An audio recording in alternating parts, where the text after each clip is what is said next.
All right, back in action. Thank you. Everything got disconnected and went offline, so please, thank you for your patience. Hold on one moment, going back.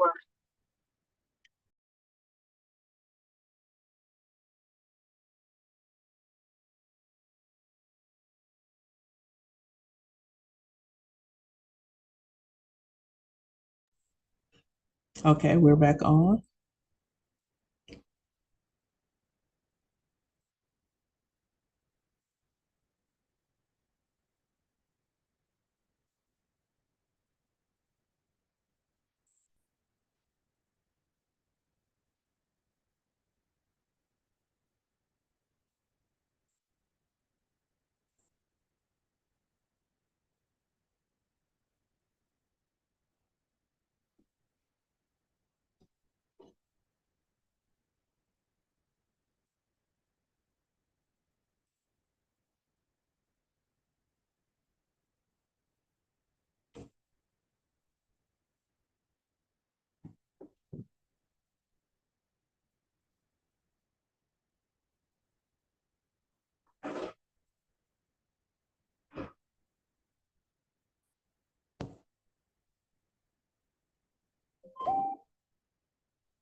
All right, we're back in the wonderful world of Master Educator.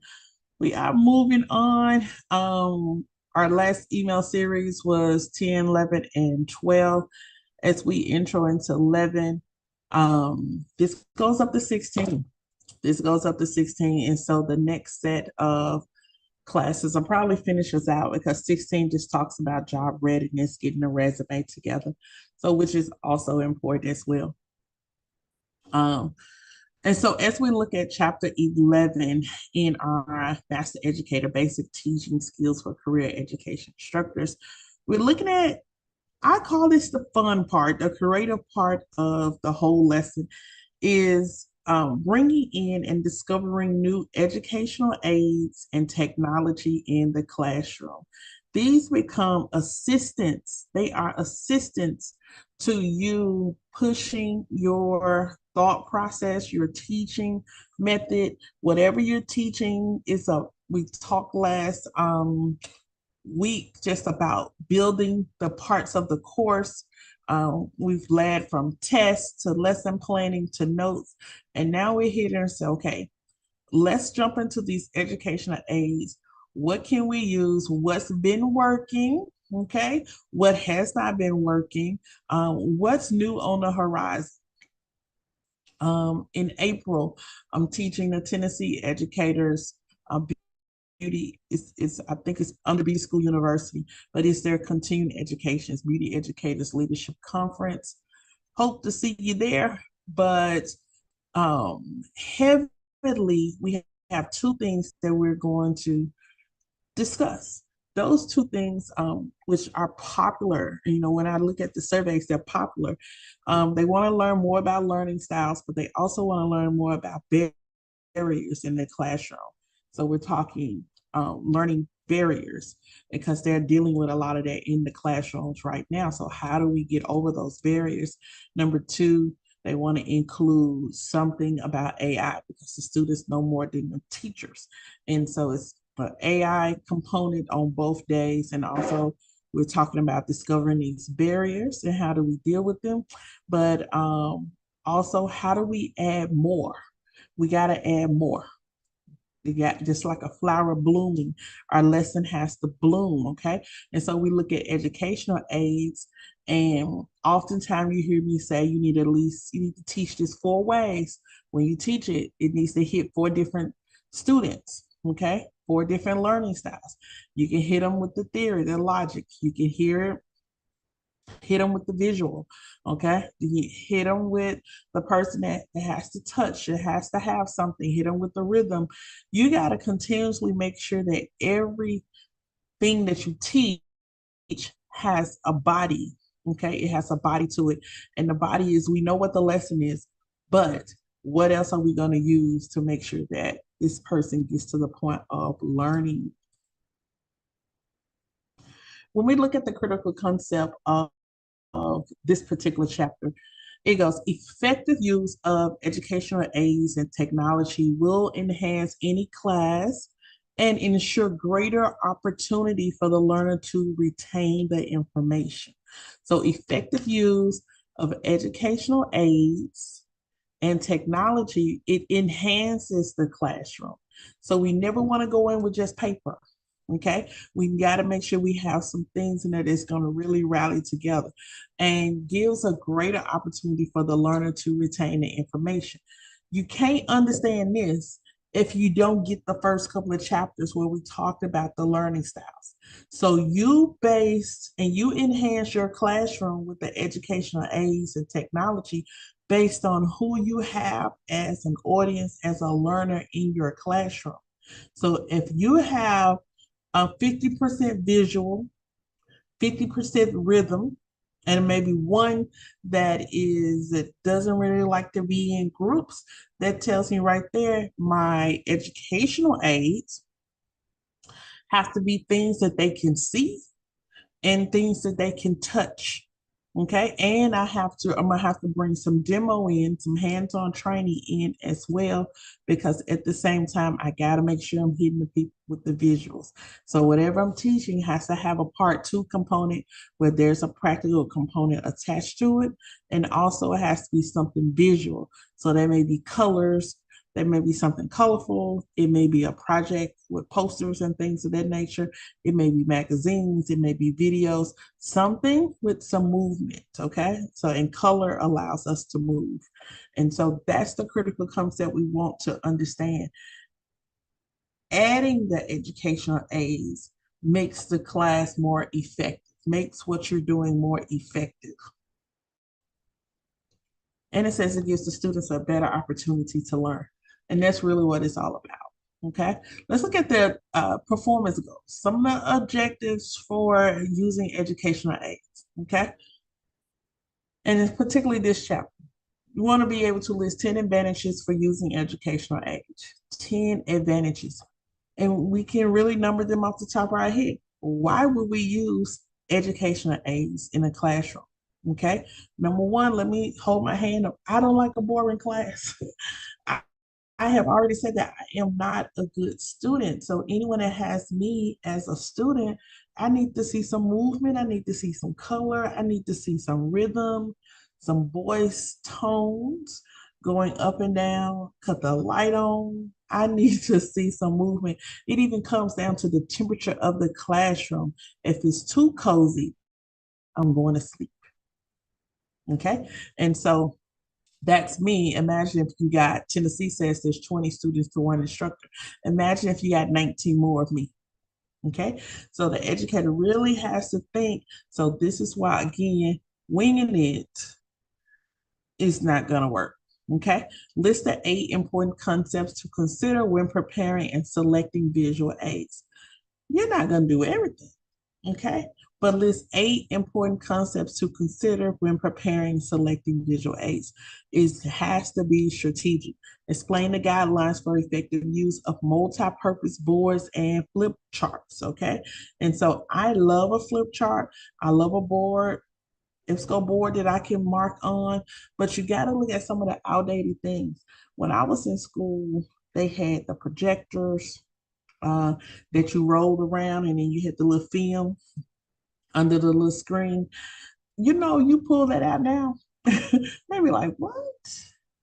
You got to be, if we're talking building and technology, you're going to have to be current with what they have. You got to be current. I was telling my individuals that it's the cohort for the beauty schools. Okay. I said, you're going to have some technology. You're going to have to invest in an iPad or a laptop or something, because where we're going, we can't go back. I can't VHS it. Okay. And mostly if I'm teaching something, I don't mind recording, but you got to have something to receive it. So if there's a link accessible, you got to Sometimes we got to upgrade our equipment. Okay. And so we have to do the same thing in the classroom. So probably not using that overhead, that type of projector, but going in with a newer type of projector. And simply all thing I do is go in. I was in Office Depot last week just looking around because I want a new desk, but I also want to see what was some of the new things that they have out.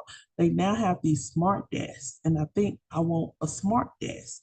And the smart desk assists with projectors and electricity. I don't have a whole lot of cords, just some really cool stuff. So sometimes we just gotta flow in.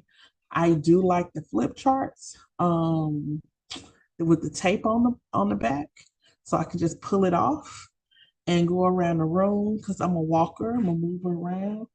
Have my flip charts. Basically, have the lesson and my notes. My notes could be posted anywhere around the room, and it could be I was this is years ago, but when we were in the classroom, my students come in, they know first thing y'all need to do is take your notes. The morning bell work or whatever you want to call it was note taking. As I'm teaching, you don't have to follow me in a book, just take the notes. And those notes sometimes will be bonuses for quizzes, midterms, and things of that nature.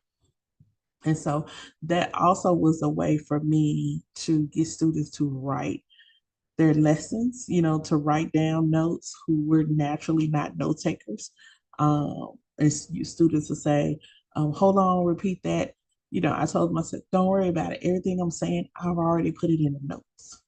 So a part of my lesson plan was creating that 5 or 6, um, flip charts with notes in it. And when I just leave it around the room, it becomes the room decor. But when it's time to quiz, you can't take out any books, but you can use the notes. If you see the notes on the board, my bad, I forgot to take them down, but I really wanted to keep them up. But you can use the notes if you see the notes. I was connecting them, writing the information, reading the information, studying the information. I used to just laugh. They just did not know that they were teaching and embedding themselves, finding a new way to study without, being home, just everything right there. And so I would leave my notes just on the wall and I would put it on the flip chart. I would get the biggest flip charts. And mainly I would buy 5 at a time from Amazon and pull that paper off, use different color markers, and you will have notes, definitions, I mean, all kind of stuff. And that information turned into games, turned into quizzes. I mean, we did a lot for it, and it takes up it's good time instead of just time you're just wasting, and they're just reading and writing in their workbooks.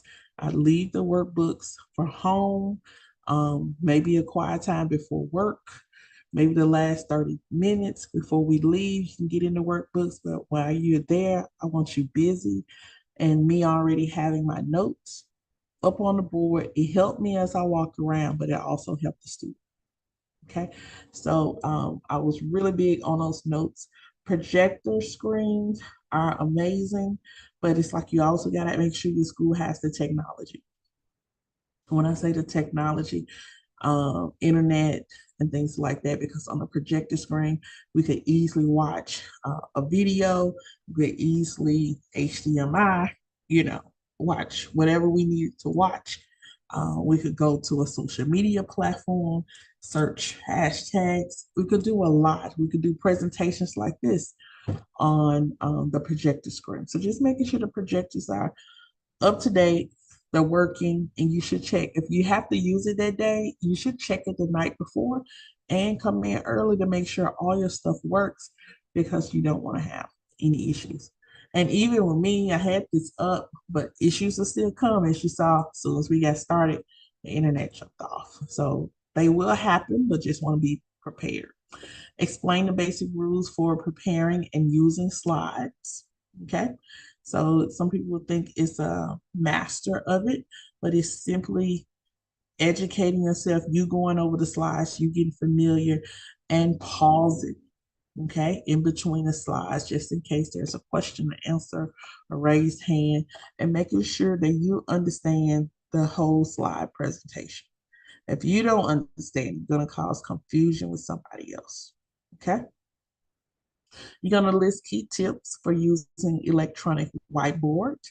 Now, the electronic whiteboards is something I want to learn how to use. I've never used it, never. And so that's on my list. I need to learn how to use an electronic whiteboard. And when I went looking for one at Office Depot, I just got redirected to a couple of places they said would probably be better for me, but couldn't find a whiteboard. I've been looking at a few online, just comparing costs and things of that nature. And why choose this one over that one? So I'm just scouting right now. Employ the general guidelines that should be considered when using projected materials. And so definitely you want to make sure we have all those guidelines in place. When we think about as master educators, what should we get from this chapter? We're going to use a variety of instructional media within each classroom. Okay, so these classrooms today are not the classrooms of old. Not just sitting there listening to the teacher. You're going to have some creativity. If I'm telling you one barrier in the classroom is adult ADHD, and which means short attention span, you're going to have to come in and you're going to have to be already there. No one is going to be able to prep and prune the instructor once the class has started. You have to already be in a place, be excited, guide all attention. You might have to say it 4 or 5 times towards the lesson because you do have something when there's a pause, then they can jump on to something else. So you got to make sure everybody is brought back to where they're supposed to be. And if you have smaller classrooms, you're able to look and around the room to know who's paying attention, who's not paying attention. You may even see when actually someone slipped. And sometimes having classroom interruptions, like people coming into your class, you might have to put a note, no entry after this class begins, because any drop in, especially if you're trying to teach something, any drop in concentration, you could lose your students. Okay. You just want to have that. Having a food item or a spirit-filled chant before class is always good to kind of bring all the attention back to the board. And when I say a food item, snacks, morning snacks, just for your class when you just get started. You know, you got some that work overnight and they need boost. Everybody gets a juice. Can't leave it at this room, but everybody gets a juice. Or you may say everybody gets a morning biscuit, everybody gets a piece of candy. Everybody just hold your hand up if you want a bag of chips. And I use that to support gaining their attention because I know their attention span may drop off. Okay. And to make sure they got a little boost of energy as well while I'm teaching. And incorporate educational aids that help students understand, process, encode, which means receive information, and recall new information. So you got to make sure whatever you choose, that the students will understand it. So you don't have to go very complex. Okay, they understand the process. I usually choose something they use all the time.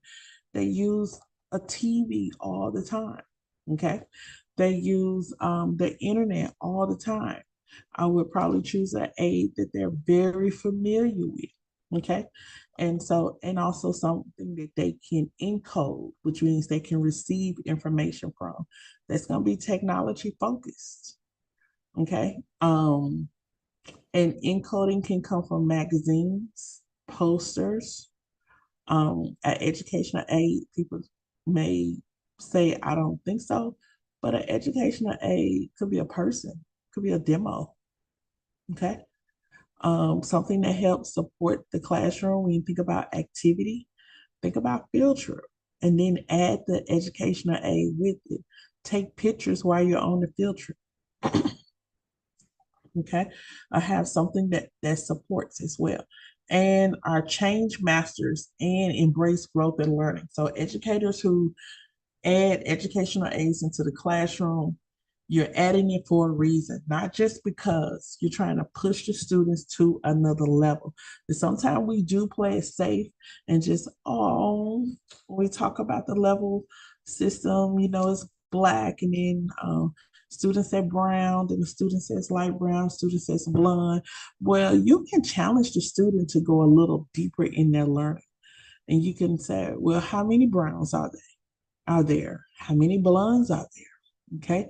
Or what do you think the difference is between a level 5 and a level 6? Or can you match um, this level with that level? Are you able to understand? So it's so many different things that you can keep digging that will enhance the learning process.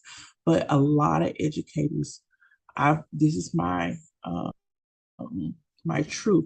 A lot of educators would play it safe by just asking surface level questions, and you pass students on just the surface level. And when they get out or go to the next class, they're behind because they were not challenged. They just skated by. The instructor didn't have the passion to challenge them, to want to see them enhance and go to the next level. that is a that's a big thing that happens as well. And by the time they get out, you have hairdressers and salons saying they're not. We don't. It's nothing we could do with this entry level beauty school student who has just graduated. An entry level beauty school student is you've been there less than 3 months. Okay. And by the time you get down to you're a senior and you're graduating beauty school, you're a graduate, you should be ready to run the matches, at least entry level into the salon. You can hold your own when you get into the salon. But they're saying they can't, they got people that can't even hold their own. And so it has always been a challenge that educate. Let's do what we have to do to impact that lesson, create the lesson, and keep building on it, keep building on it, keep building on it. Let's look at our role. We need to research. We got to do our homework. Research in adult learning shows that lecture only teaching is obsolete and ineffective. We just wasting our time. Okay. We had a good show. You did well, but we didn't really pull anything out of that. Okay. This is classes need to be learner centered, and they're not about how I want to present it, but it should all be about how can this student learn. So it should be learner centered, which means I take first into accountability. I'm gonna do the lesson. I know what I gotta teach. When I know what I gotta teach, I'm gonna compose all my notes. Then I'm gonna build my lesson plan according to the people in the classroom I'm teaching. Okay. So every class, it definitely changes because the people in the classroom changes. And the lesson plan is learner centered. It's built around the student, not us. Okay. We keep our jobs when they come to school every day. Remember that word retention? We keep our jobs when they pass that final exam. We keep our jobs when they can go to work and they can make a living. All right. Right. And so it should be learner centered, use a variety of teaching methods. That's that 4 to 6 teaching methods that appeal to the various senses of the learner. Again, we have went over, it's all about the student. Okay. And involve learners in educational process. Make them a part of the process. And I think we mentioned before having them become the teacher. Have one day that they switch seats. We switch seats. I don't know what movie that's called, but do a duplicate that movie in the classroom. Someone pick, maybe once a week or once a month. The student becomes the teacher. Don't have to be all day, but it can be at least for an hour. Okay. It's a great opportunity. Bring them a part of the classroom and then tell them, hey, we're doing hair color. I have what I'm supposed to teach you, but is there anything you want to learn? What's hot? Show me what's hot. And I'm going to see about bringing that into the lesson. So we have a really good time. We're going to have a superb good time in the classroom. It's nothing wrong with getting the student's opinion, especially if the students are not the kind of people or in the age group or that you deal with every day outside of school. Because for most people that have kids and then you're teaching kids, your kids can really help you on to what's going on. But for me, if I don't have anybody, if I'm not around my nieces and they're not showing me, um, I'm gonna grab a hold to a student or two and just have like a little session. So what's hot, y'all? Tell me what's hot. And I may just take that break in the classroom because they may want a break. So I may take 15 minutes. What's hot? What do y'all want to see? I'm building a lesson. And then whatever y'all, if I can add it, I'm going to add it. You tell me what you want to learn. I'm going to add it to the lesson. Okay. Guess what? When you're ready to teach that, they know what's coming up. They're never going to miss school because you have on that lesson what they really want to learn. So from practicals to weaving to lace to nails, whatever, they're going to be there. They're going to be there. Why use educational aids? The use of educational aids will increase student retention. There's that word again, student retention, student retention, student retention. As an educator, some people will say, well, just think about a school. You got those individuals in the office that do the onboarding. We enroll. We're going to get them assigned to this. We're going to check. We're going to be a support when they don't come to school. We're going to be doing a calling. And then you're the teacher. I have seen that some people say, I'm just here just to teach. That's not my job.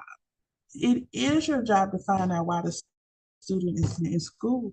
You may be the reason why they're not in school. Everybody's job is to make sure the student is retained. They retain information and they can retain attendance and a job. Okay, so everybody who has a job in that school, our ultimate goal is to make sure that student comes, completes the course, and gets to the finish line, get licensed, and then able to work. That's our job. We don't let up unless we have validation that that student is working in their field.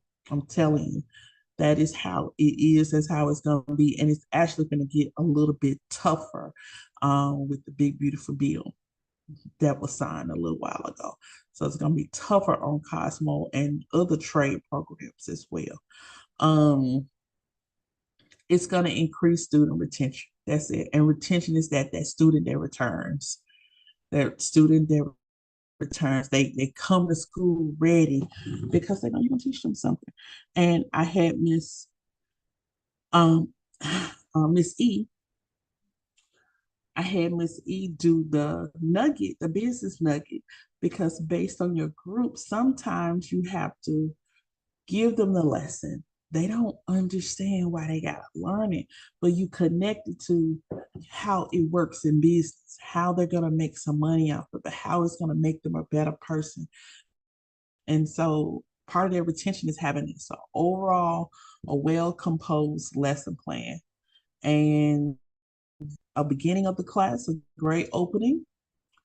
The body is everything we're supposed to do to get to learning. And then we have a closing. And the closing will be, now let me tell you how we can make some money. Now that you have learned the skill, you know how to do the skill, you remember the skill, and you're giving me reflections of the skill, which means that person could tell me all about what they learned.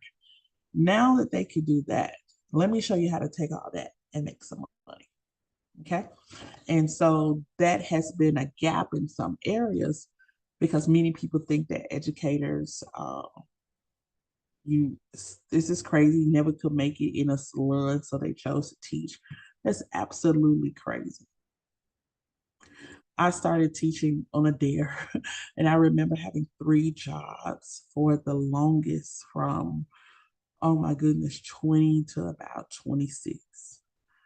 3 jobs, so teaching, salon, and I still had my management position.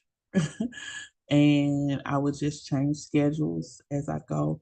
And then I said, okay, I'm gonna have to lay this down. I'll have to just do teaching in the salon. And that's what I did. And so, but many times that we have went back to school and programs, we carried a lot. Okay. And the best thing that I love to do was going out of town, going to classes all over the country, in other countries, and students would know that I'm out there. Most of the time, they know that I'm out there. They've seen a picture somewhere and come back and allow them to ask as many questions as possible. And it was just a great day. It was like the whole week that I would be back, they would have questions about how do they do hair over there? What did you see? Did you see anything cool? Did you bring anything back? So it was a great experience for a lot of students. And I used my experience as an educational aid along with pictures and videos I may have brought back. Okay. Now we have to deal with languages. And so since you never know who's going to be in your classroom.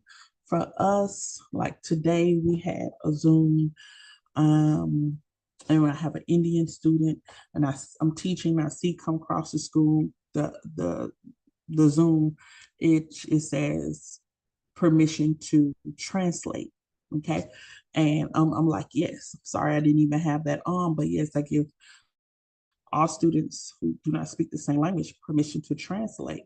And so they can do that through Zoom. When we had our Spanish class, I had the Spanish liaison on the Zoom. Okay. And so, whereas they could not, they were seeing the translation, but if they were missing something, it was going back too fast, they could inbox the liaison, and the liaison could tell the teacher to run it back, repeat something, or something of that nature. And so that was amazing. Is having that Spanish liaison in the classroom at that one time. And so she still works for me, works for the school. And anytime that we're having calls or inquiries from Spanish students that possibly want to enroll, I three-way her, send her, the information so she assists in enrollment as well. So you just have to adapt. There's so many AI technologies. I couldn't get in touch with her one day, but I needed to just answer some questions in Spanish. And I went to what I know. I went to ChatGPT and it translated. And she said ChatGPT translated better than she did. And so just having that available, and I would have it on the board to communicate to those who are speaking who read a different language and they're learning maybe first or second year English, trying to learn English. I will combine both of the languages. Okay. I had Indian students who would give me a few Indian words, but there are many different dialects, and so they would help with that. Yeah, so that was cool. Just bringing in different languages, just so you don't want one group of people to think that we're not catering to them. Okay, I don't want any student. That also means I don't want any student to think I'm favoring another student as well. And I've had an educator, they got really, really comfortable, got really, really comfortable, and did not want to expand outside the box and incorporate Spanish. And that left me to come down to, unless you incorporate it, you have to incorporate it. You cannot leave them out. It's a part of the job. You're gonna have to get a translator or something. But you have English things on the board, you got to have some Spanish things on the board too. You can get your English students started, but immediately after, you need to go and give instructions to your Spanish students. And so it just came down to that. Either you were going to adapt and build, or you were not going to be an instructor here. Because either way it goes, I just could not have those students feel like we didn't care. Okay, so we had to make sure aids were great for them as well. I haven't there's other disabilities, language is not disability, but there are other things that students have had going on that we've had to adapt with lessons. Students having their own interpreter to come to school with them. And also, I have a good friend who works for Bana. She's an interpreter. Like, I think on Instagram, she's called the interpreter stylist, but she works for Pravana. And so she also interprets um, through sign language her presentations as she's teaching. And so you would be amazed at the amount of people who do not, hear or talk as others. They don't come forward. They just use their eyes and visually learn. And when they found out that she could interpret and teach them and stuff, she has a whole fan base, a whole fan base that she does that for, and they fly her all over the hair shows everywhere. She goes and does sign language interpreting at all of the hair shows just simply because that's missing. And anytime I needed anything, she could get on a Zoom and she could communicate that with my friend as well. So I've learned some words in different languages. I learned some hand gestures, and it's been fun. Has absolutely been fun.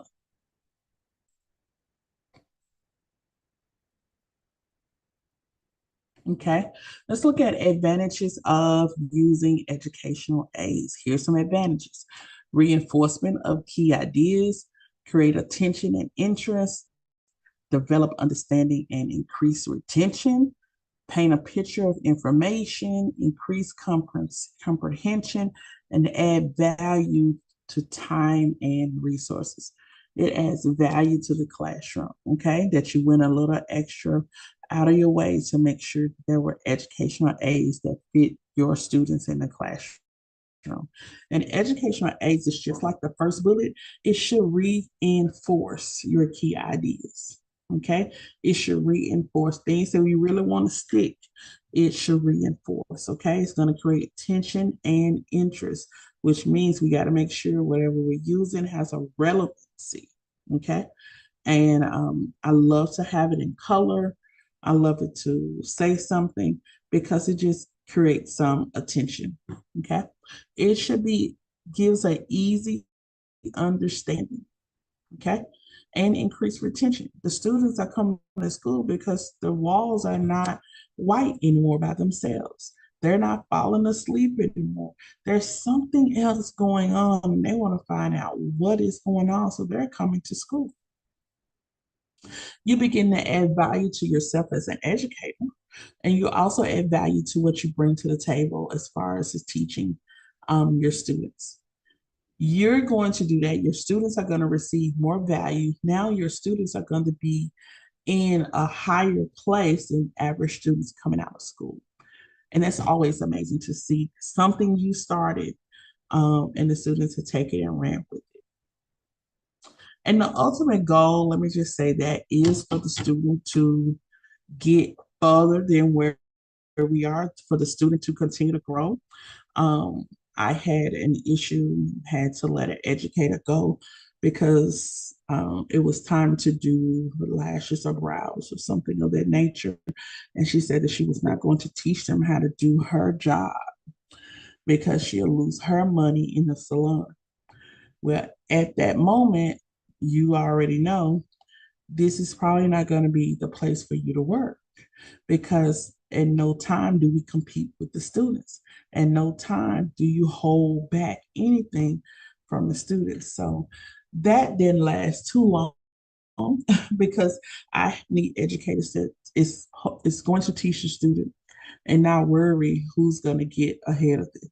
Okay, you're so much more skilled and mature in a certain season that whatever you're teaching them, it's going to take a while for them to master.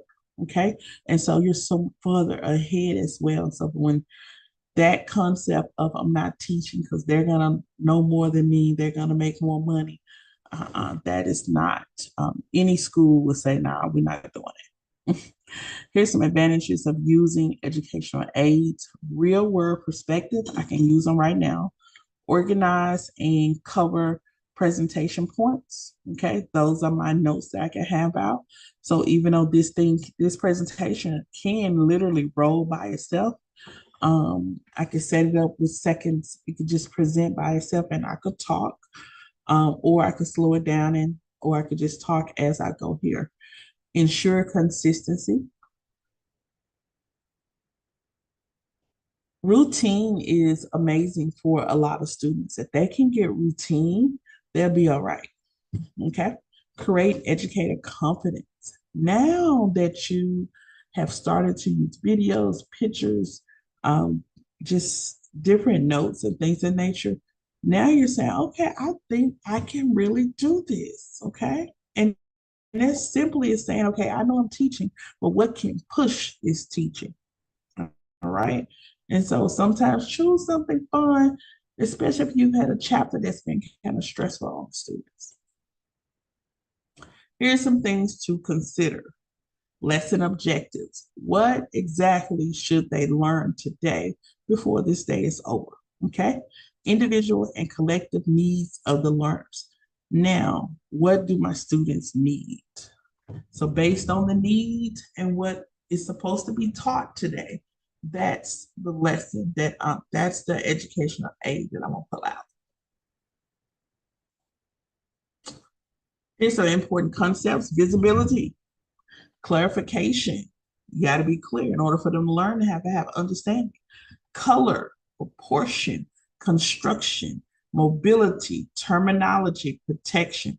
Y'all, it's also the education aids could include games, could include songs, chants, group settings, all right? Group settings, group training, group projects, all of this comes in. Having 3 students go to the board, different color markers, and having them put down state board stuff, creating games where they have to run up to the board and do something like a charades or something of that nature. Something that make it fun and entertaining.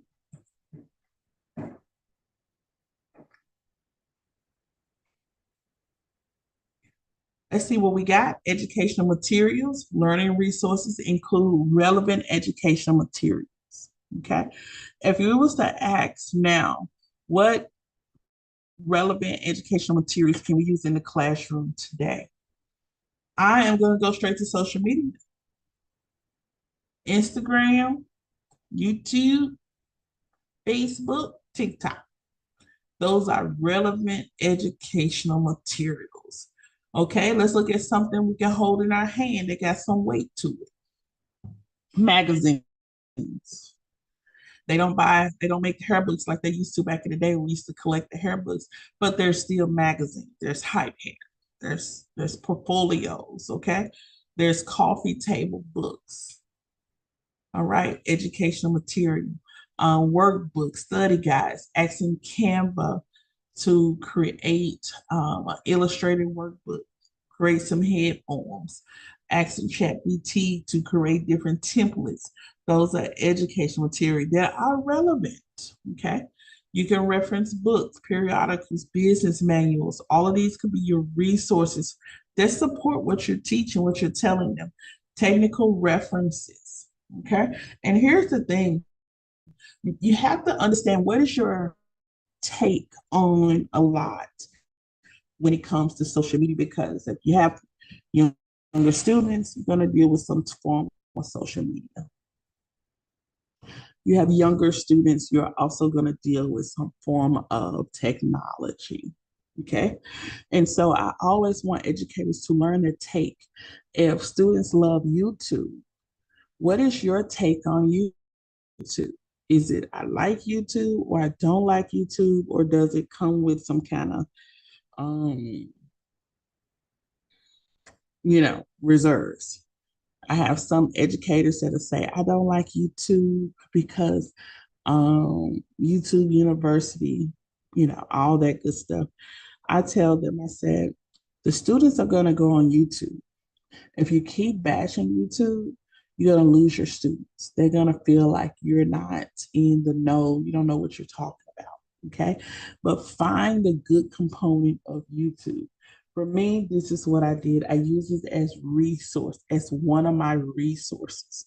And if you just uh, Google something and look for it on YouTube, it's going to be a wide, broad search. What I tell my students is what I tell instructors, most students are going to pick something off that first search. They're not going to keep on going. You give them something, they're going to pick some off that first search. But what I need you to do is go deep. I need you to keep searching, keep searching, keep searching. Because when you get to the fifth, the sixth page, now you're finding something up in there. It's something they may have never seen before because it's so far back. Okay. Even when it gets to social media, how to do research, I have them look up hashtags. We're looking for, we talk marketing and business. You want to get more of your clients in a particular area. If you're going to be moving to Houston, this is what Houston looks like. Let's hashtag facials Houston, facials in Houston, and just see what you're doing. Pixie cuts of Houston, Houston pixie cuts, and just let's see what it's doing. It may not have anything to do with the lesson, but you're using this to kind of bring the students together, one of those drawing tools to bring all attention back before you close out the lesson. So it can definitely be an activity. I would not do something. You can do a few things of homework with social media and technology, but the good part is let them do their homework, but then they have to come back and work as a team. And you can put whatever the team assignment is, and you can do your rules. You got to use at least one YouTube video. You got to use at least three hashtags. You have to make at least a 60-second video, and all of this has to come from three different platforms. You'll find that these students will go into their master bag and they will eat these up so quick because all they've known all their life is social media. Okay, so we introduced, they've been watching cartoons on YouTube since they were 6 months old, if not younger. That yes, they learn how to hold a bottle, but they also learn how to hold the phone first. Okay, so it gets really, really deep when we look at our education materials. And I ask all educators, where do you stand with YouTube? Now you can say, I don't like YouTube University.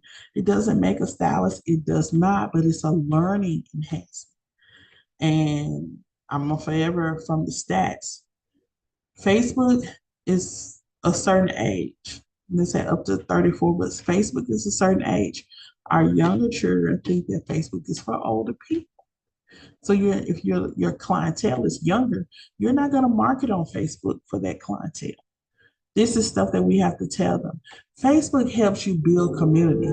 It introduces, yeah, that was loud. It introduces people to your brand. So you begin to build community. People start to like you. They start to follow you. Okay. And so you build community. You want to introduce something, that's Facebook. Instagram. You will have people from Instagram that Facebook can go over to Instagram.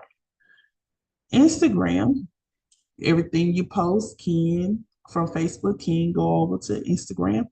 But with Instagram, this is what we call your resume. If you're doing anything professional, especially me and my phone is in hand and someone's trying to introduce me to someone, I'm listening, but I'm also on YouTube looking you up. And that's one reason why I don't do as many business cards, because if you need to find me, you can find me on any of the social media outlets, just Destiny Cox. So it's become a calling card in business. Okay. And my students do a lot of research on Instagram as far as finding people or what's the hottest trends or the top 5 colors of the season. We do a lot of surveys and things of the nature. And then there is TikTok. If you want to learn something, you go to TikTok. Okay. TikTok has replaced the encyclopedia. So if you want to learn something, you go to TikTok. And TikTok can be your teacher as well. And so you have students who would use social media platforms as a form of educational material. Because you're of a certain age, you may be 60, 70, just say you're a very well seasoned hairdresser, very well seasoned educator. You did not come up on electronics, that type of technology. But if you're still teaching, you got to make sure you're up on top of all the technology that's coming out. And you cannot show the students away because they like something that you're not familiar with. A lot of times the negativity is coming from the instructor just really pushing back on it because they're scared of the technology. They don't know how to use it. Okay. And, it just is there, it happens. And one thing, how I know it happens, and I'm stressing a little bit, we did have a student to go to the supervisor, and either that instructor was going to straighten up or was going to be out. Okay. And so we make sure that those education aids, business manuals, I share with the students, Retail Boss, Shark Tank, Beauty Mag. These are Skin Inks, American Salon. These are beauty publications that should not just be tossed aside. It tells what's going on, what's the forecast of beauty. Okay, so especially if I'm going to trade shows, I'm bringing back a lot of pamphlets and things of that nature because I want my students to study and see what the products are coming out and how effective they are, right? And so business manuals, I'm sharing technical references, textbooks. Some people bring their old textbooks in. I went last night, got my barber book, my advanced aesthetics book, and my waxing book because I know I'm going to be getting ready to teach several of those. And so I needed to bring that material up. But I don't play about my Milady textbooks that I try to collect. I'm recollecting them because for a while, everything looks like I lent out trying to be nice. I never got it back. So yes, I'm collecting the old school Cosmo books. Even the current selection of SEMA that I helped write, chapter 15, that book is gone. One was for my mama and the other one was for me. And somebody borrowed it at school and I never got it back. So going forward, can't nobody borrow my textbooks at all. Okay. Then of course we have word books, audio visual, DVDs, projection slides, all that good stuff, HDMI, hook the TV up. Um, and I use Netflix as well as an educational tool. Can you imagine what I'm probably showing on Netflix as an educational tool?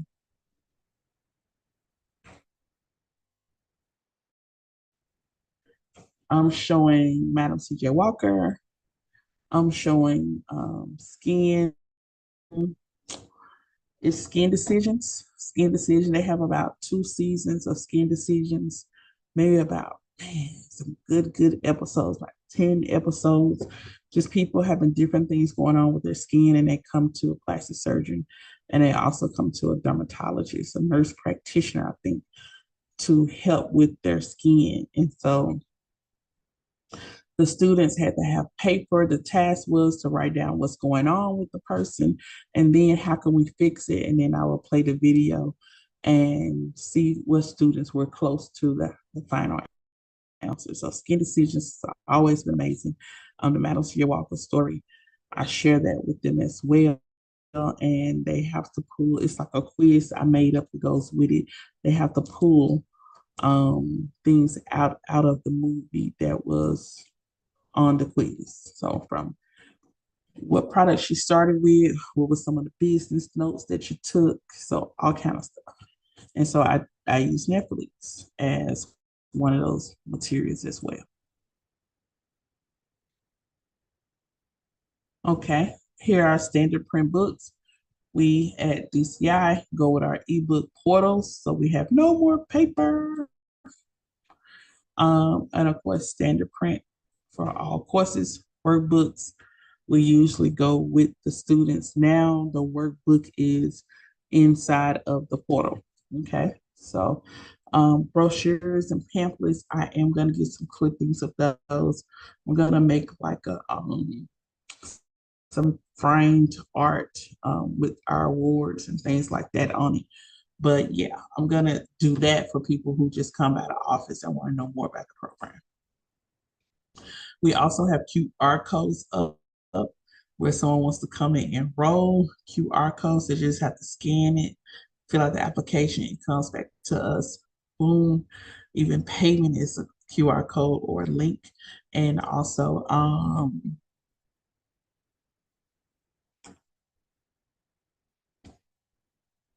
I was gonna say, oh, for client consultation forms, they are QR codes as well.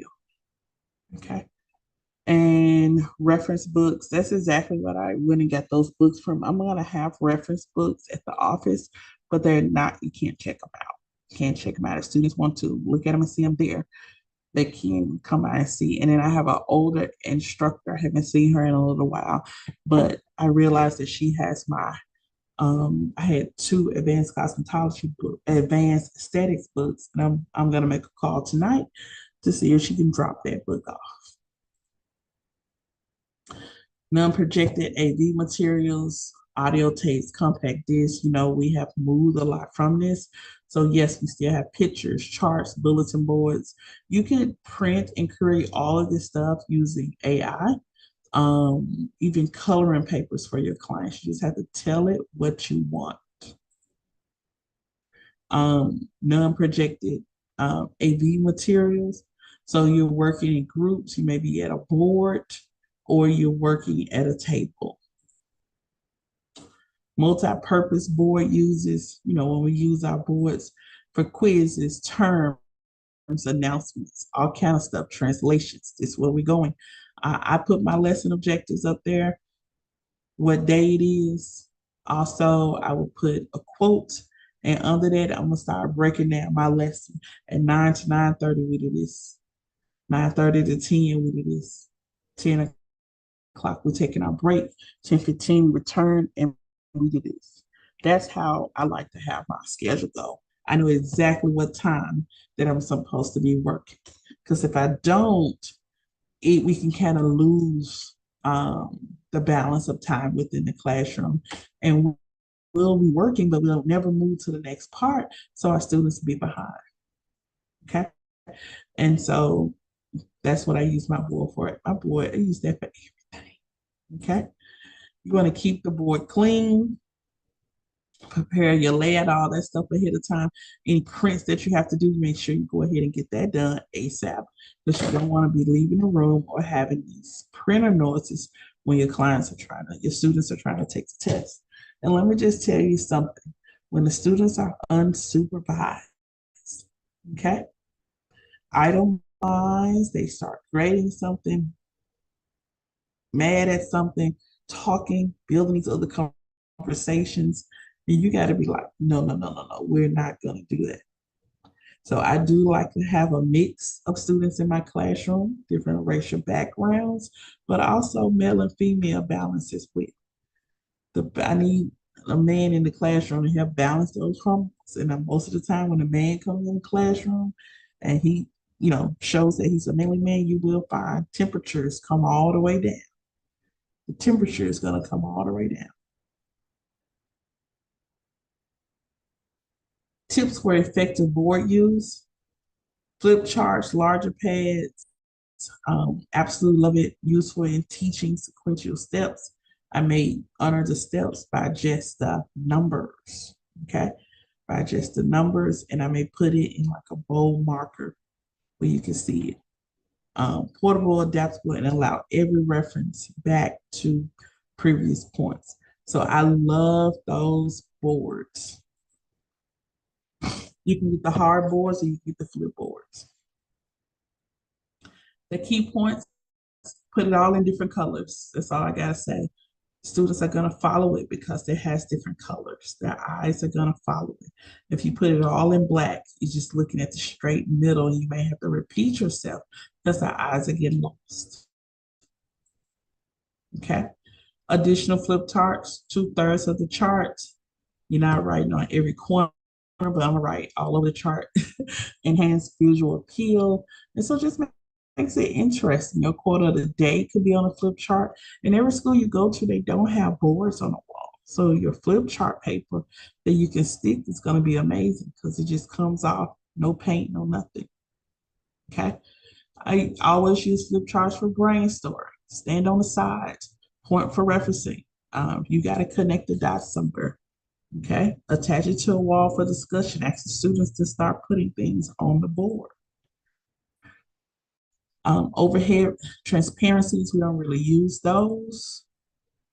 But of course, overhead transparency can be used in well lit rooms. Color markers can be used, can be held, handmade, or prepared with a printer. So I don't know many schools that are still using those, but if you happen to come across them, there's a section of this chapter you can read up on. The computer software examples, SEMA, StyleSeat, Square, Gloss Genius, all of those are computer softwares. Okay. So computers may now play a much larger role in education. Like I told you, my goal is to go paperless. So everything has a virtual component and it's in a virtual house. When state board comes, they were like, we need to see this folder, we need to see this folder. I said, no. All our students have digital folders, even though I do have some personal folders, but all of our students have digital folders. And they go, what? Yeah, it's just how the times are changing. Okay. Make sure your graphics are well, and that you have a reference to resources. Light crystal display, the LCD projector, not necessarily the LED projector, but it does show well, displays the video images of data. The guidelines start at least 18 fonts, and then you'll move around as you go. Additional guidelines are a maximum of 2 font styles. You think about key points, do not use numbers or items that are not non-sequential. So you got to make sure you're in the sequence. DVDs and television. I'll tell you right now, I have color DVDs, hair removal DVDs, hair cutting, and hair coloring. Back in the day, I used to have a lot of lace DVDs and things of that nature. I don't even know what happened to them. But because those are my core subjects that I teach, I try to always make sure I got DVD available because put the TV up, you're gonna have one student that go over to the corner. They just want to watch the video. And that's what we have there. Here's your tips. Definitely tie it to the lesson. If it doesn't have anything to do with the lesson, I'm not watching it. Okay. You can watch it beforehand and always discuss the principles, what they should be getting out of it. That should be communicated before you cut it on, in the middle, and at the end. So you want a feedback of why they why whatever happened in the video happened. So you want to have conversation, build discussion about it, but it has to be relative to something you're already teaching. Of course, a television, got all kinds. Cable, you can hook it up. You're gonna be set up, and you can hook them up to your phones as well. Okay, so there's so much going on television. There's so many different channels. I don't really watch a lot of television, but I can give them references. Okay, references, and when it comes to past fashion shows like Paris, Milan, New York, Miami, all Colombia, Asia, all those major fashion shows, I do give my students assignments and award shows to watch the award shows, the carpets, who had the best dress, who had the best hair, best makeup, so on and so on. Electronic whiteboards, this is something that you can highlight. I was not familiar with it, but I am going to learn about it. I just want me one. Okay, so digital whiteboard that allows the use of touchscreen capabilities to manipulate information. So you get to move things around. Just with my hand, I absolutely love it. And I want one. Okay. Here's some tips for using electronic whiteboards. I'm going to go over three of them. Use a highlighter. Allow students to point and highlight with images, text, and objects, and then use comic book software. Interesting. Okay. That's an example. Electronic delivery systems. Schools now use distance learning. And distance learning to us, to Tennessee, includes online and virtual. We won't know to April the amount of online that they're going to allow. But right now, they allow 50% virtual, which means what we're doing now, a teacher interaction with a student, okay, on a virtual platform. So electronic delivery that has become very, very, very, very popular. One, people want flexibility. They don't want to have to go to work, come to school, drive here, drive there. They want the comfort. Some people are not sending their kids to school, so they would rather do the course than anything else. Okay. Distance learning is any mode of instruction in which there is a separation in time or place between the instructor and the student. So it will be distant learning for Tennessee, some parts of it, but the rest of it is going to be this apprenticeship model. Telecommunication courses. Okay. We're using a phone. Okay. Definitely has just different ways of technology that you can bring into the classroom. And so telecommunications. And you learning e-courses certification. So a lot of people are taking their time and looking at e-resources. Of course, social media, blogging, um, is going to be a big thing as well. I already talked about Facebook.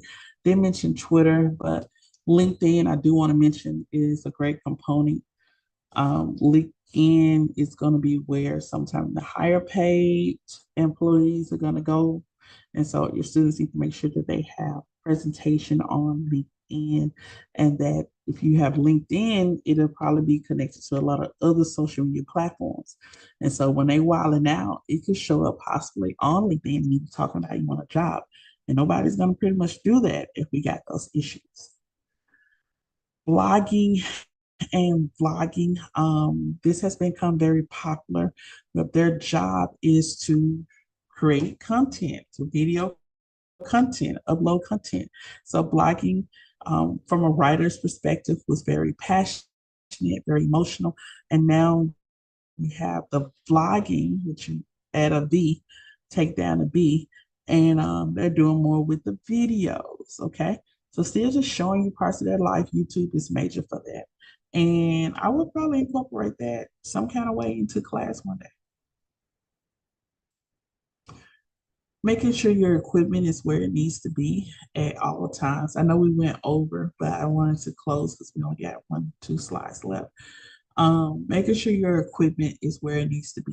You have some of the best equipment, updated, even if it's not brand new, you can still have good stuff before, until you make it to buy the name brand stuff or the more expensive items. You want to make sure you got mannequins, you got computers, PowerPoint access. You want to make sure my necessities when it comes to keeping the school rolling and being paperless. I got to make sure I have Canva. I got to make sure I have the place that the net software that takes the money. I need to have the reference where the student can go get all the materials.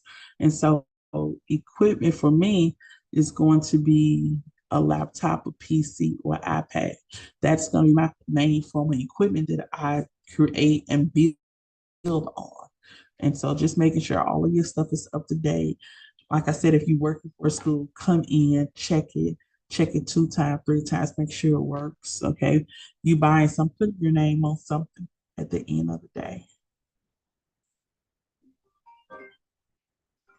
Okay. In retrospect, we went over points about flip charts, general guidelines to consider when using projected materials, and electronic whiteboards. We also have discussed educational aids, different things to consider when preparing and selecting visual aids, and all-purpose boards. And so, yeah, we finished that. I'm super excited for that. That was amazing. Chapter 11. Okay, so chapter 11, we're going to continue on our notes. What we'll probably do is I'm going to send you samples of some notes and sample lesson plan, and we're going to get started. I just want you to hold it as a sample, and then we're going to just start to create it all the way through. Okay. That's it for chapter 11. This will be dropped in our group link or sent via email if you need to check it out again. It's also found on our YouTube channel, DCI Education Group. All right, class ending. You have a great and amazing day, Miss Hill. I hope you all You listen. too. I did all the talking today. I know, and I'm gonna have questions about that the equipment because hearing you, with a class being paperless, I need to make sure when I get ready to do this that I have all the equipment that I need. Right, right. Let's do Because it. you were Let's do naming it. stuff that look I didn't even think about, and as you were saying it, I was like, okay, that makes sense. And I'm definitely going to Google an electronic whiteboard because I haven't really heard of that. I guess since I ain't in the teaching Uh-huh. world. So, but I'm gonna look into that too.